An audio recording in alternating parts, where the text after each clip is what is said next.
Good morning, PD. You're listening to Live and Local Mornings for Florence and the PD on Live 95. QAT is our sponsor. Team QAT, the website, 843-661-0937. Got some bad news this morning, Grant. What's that? I've done a little more digging on debt and man. Medicaid and Medicare and Social Security. I understand talking about these issues because they're very important. They're critically important.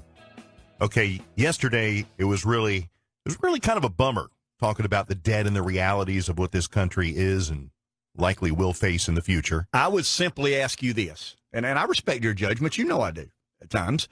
On certain small issues. On certain small issues. Right. Nothing of significance I would ever trust your judgment on. Of course. But, I mean, do you think I have misstated any of this? Well, and that's probably the part of this that tend to make you freak out. We had a good caller yesterday.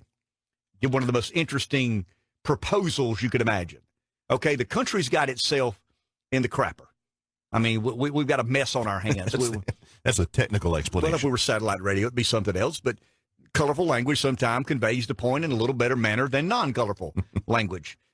We call it cussing in the country. I know you're not supposed to cuss. My mom always said, he cusses too much. I don't want him to coach you. He cusses too much. When I was a little boy, I mean, I would hear these conversations, you know. He's a good coach, but he cusses too much. Well, you know, it is what it is. Yeah. Anyway, we had a good caller yesterday make a sincere, patriotic proposal about, I'll give X number of dollars to help us balance the budget just to get the country back on track. And I would say that there are a lot, maybe even more Americans than you would expect, would be willing to do something like that. Let's go through some math. Facts are stubborn things, right? 2 plus 2 always equals 4.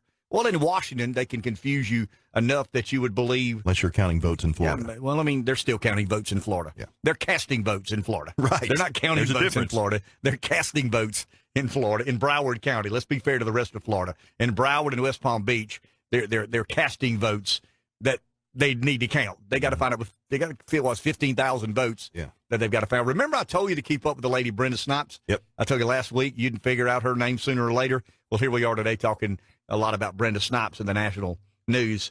The person yesterday said, I'll pay $500 to help the country pay off its debt. Okay. The United States this year in 2017 paid about $598 billion in interest. Keep that number in your hat. $598 billion in interest. We pay no principal. We're on an interest-only account. I mean, if there's a business guy listening to the show, you know if you stay on interest-only for too long, the bank calls you and says, hey, man, you know, the regulators are on me. We got to convert this interest-only payment. You got to pay some principal. They've got to let me, I've got to prove to them this is a good and valid note at the bank. So we've got to do something here. Okay, $600 billion in interest. Take $22 trillion out of your head. That doesn't even matter. I mean, we'll get to that in a second. But the number $22 trillion is the amount of federal debt we have. That's over there. Put that over there in the corner. Let's not even think about that right now. $600 billion, $598 billion. We're rounding up to $600 billion for argument's sake. Means that every person living in the U.S., woman, man, or child, owes $1,599 every year just to service the debt. That has nothing to do with principal. $3,900 per American household. That's 4 times the amount of money we spend on education. Imagine that. Just to service the debt. This has nothing to do with $22 billion or $1 trillion other than this is the interest accumulated on that amount of money. $598 billion. It'll go up more next year because the interest rate resets.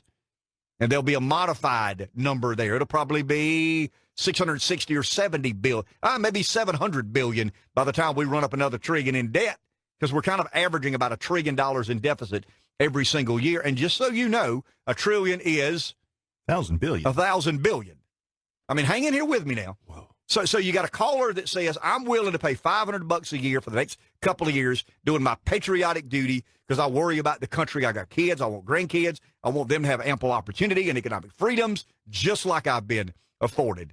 Okay, just to pay the interest this year, you got to write a check for No, this would be more than $15.99 because this is every living person in the U.S. Kids don't pay taxes. Households. Okay, let's go to the household. That would probably be the best barometer. So you got basically $4,000 that you've got to pay. Every American household pays $4,000 to the federal government just to pay the interest payment. Let's go to the debt. Let's take the $22 trillion, because I went back through some of these numbers last night. Every single American living in this country, whether you pay taxes or not, whether you are of age or not, every single living, breathing person in this country owes $292,405. Every household in America that files a tax return owes $705,391. What? So if all of us want to get together, if all of us American households who love the country want to get together and say, okay, government, you blew it. Okay, elected officials of Congress and the executive branch, you blew it. You were not able to demonstrate fiscal restraint and responsibility. We're going to bail you out, the American citizen. Here we come to the rescue. Here comes the cavalry. We all got to carry a check with us for $705,391. That's the enormity of the debt. That's what people don't comprehend. That's what people can't understand. They believe, okay, there's 325 million people in America. Surely we can all pay $500 and get this thing settled. Not even close. Not even remotely close. Once again, every household in America, just to pay the interest this year, the $600 billion, that is 4 times the amount of money we spend on education. I mean, think of that, Reb. We're spending in servicing the debt without chipping away at the principal. We're spending 4 times the amount of money we spend on public education in this country. And it's getting bigger and bigger and bigger. And if we want to wipe out the debt, if we want to give our politicians a clean slate and forgive them for their transgressions, for they know not what they do, $705,391. I'll tell you what, a bus is leaving Florence Monday morning, heading to Washington. Everybody's got check in hand. We're going to do our civic and patriotic duty. Who's on the bus with me? Who has that check for $705,391 to help the federal government clean up its ridiculously unbelievable spending habits? Who? Nobody. Nobody's going to do that. That's the enormity of the problem, and nobody's dealing with it. And when we ask the American voter, what are the major issues that you cast your ballot upon? And they say, government's responsibility to ensure all have health care. We need to continue making changes to give blacks equal rights with whites.